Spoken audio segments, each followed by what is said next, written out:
j'espère que tu vas bien et j'espère que tu as passé une bonne journée.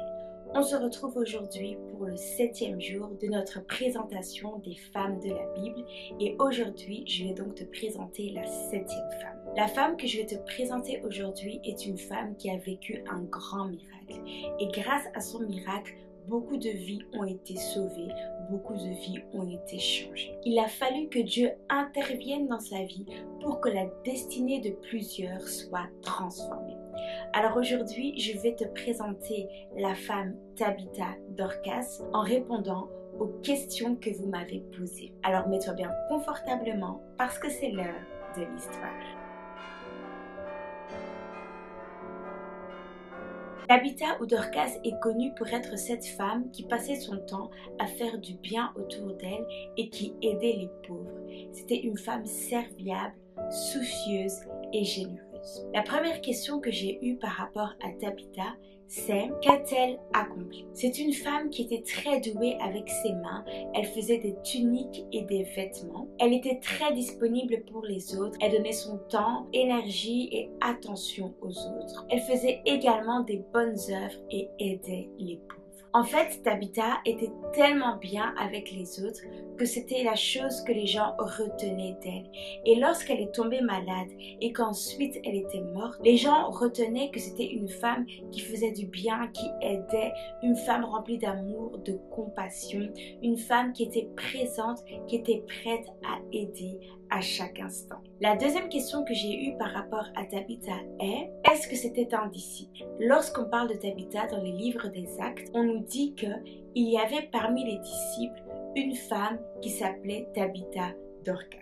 C'était donc une femme disciple. Et un disciple, c'est une personne qui écoute son maître et qui agit comme lui. Elle suivait ce que Jésus avait enseigné et marchait selon les voies de Dieu. Et la troisième question que j'ai eue par rapport à Tabitha, justement, dit comment est-ce qu'elle pouvait combiner le discipolat et son travail parce qu'elle était couturière qui faisait des tuniques et des vêtements. C'est simple.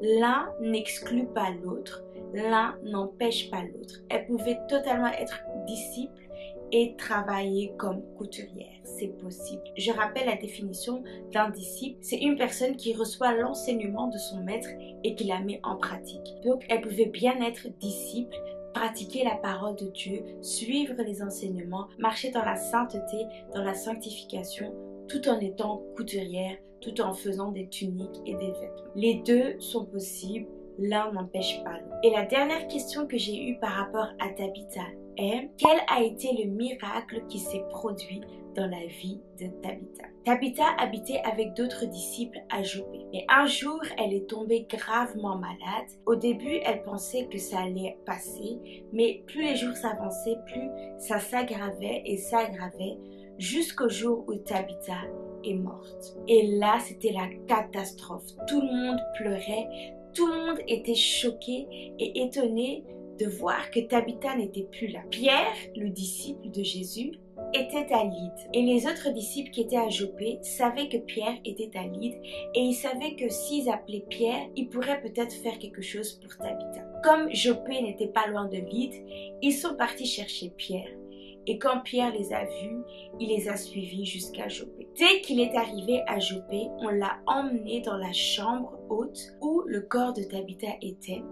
Et là, il y avait les veuves qui pleuraient. Elles pleuraient tellement fort. C'était tellement triste.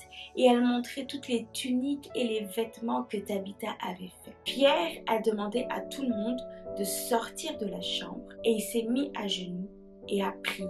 Quand il a terminé de prier, il s'est tourné vers le corps de Tabitha et a dit « Tabitha, lève-toi ». En un instant, Tabitha a ouvert les yeux, elle a vu Pierre et elle s'est assise sur le lit. Pierre l'a pris par la main et l'a mis debout. En passant, le miracle que Pierre venait de faire me fait vraiment penser au miracle que Jésus avait fait avec la fille de Jairus. Elle aussi était décédée allongée sur son lit et il lui a dit « Talitha Kumi », lève-toi, et cet enfant s'était levé. Ensuite, quand Pierre a terminé avec Tabitha, il a appelé tout le monde pour que les gens voient ce que Dieu venait de faire dans la vie de Tabitha. Les gens l'avaient laissée morte, mais par l'intervention de Dieu, Tabitha s'était réveillée. Tout le monde dans la ville commençait à parler de cette histoire, à parler de la grandeur de Dieu. Et grâce à ça, beaucoup de gens ont commencé à croire au Seigneur et ont donné leur vie à Jésus-Christ. Voilà, c'était l'histoire de Tabitha. J'espère que cette histoire t'a plu et j'espère que tu as pu apprendre de nouvelles choses. Maintenant, je vais te dire ce que j'ai retenu par rapport à l'histoire de Tabitha. La première chose, c'est le témoignage qu'on laissera sur terre. Dans la Bible, on nous dit que Tabitha faisait des bonnes œuvres et elle faisait l'aumône. Et quand elle est morte, c'était la chose qu'on a retenue par rapport à Tabitha. Et ça m'a fait réfléchir. Si aujourd'hui, je ne suis plus là, si aujourd'hui, tu n'es plus là, quel témoignage vas-tu laisser? Qu'est-ce que les gens vont dire par rapport à toi?